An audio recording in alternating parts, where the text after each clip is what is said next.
ఏపీలో జిల్లాల పునర్విభజనపై సీఎం చంద్రబాబు వేగంగా అడుగులు వేస్తున్నారు. అధికారులతో సమీక్ష జరిపిన సీఎం పునర్విభజనపై స్వల్ప మార్పు చేర్పులతో ముందుకు వెళ్లాలని అధికారులను ఆదేశించారు.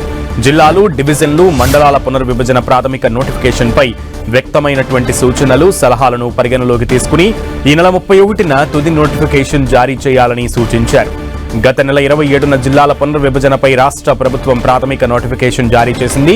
కొత్తగా 3 జిల్లాలు, 5 రెవెన్యూ డివిజన్ల ఏర్పాటుతో సహా వివిధ మార్పులపై నోటిఫికేషన్ విడుదల చేయగా దీనిపై నెల రోజుల పాటు ప్రభుత్వం అభ్యంతరాలను సేకరించింది. రాష్ట్ర వ్యాప్తంగా మొత్తం 927 అభ్యంతరాలు, సూచనలు రాగా వాటిపై అధికారులతో సీఎం చర్చించారు. గూడూరు ప్రజల అభిప్రాయం మేరకు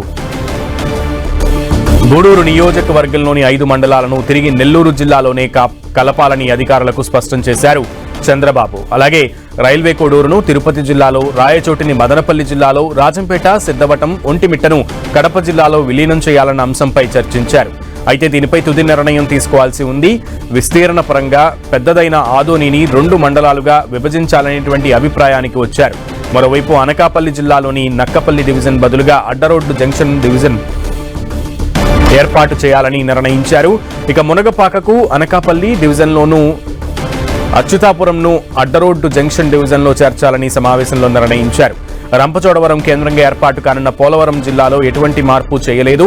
ప్రాథమిక నోటిఫికేషన్లో పేర్కొన్నట్లుగా యథావిధిగా కొనసాగించాలని సీఎం సూచించారు.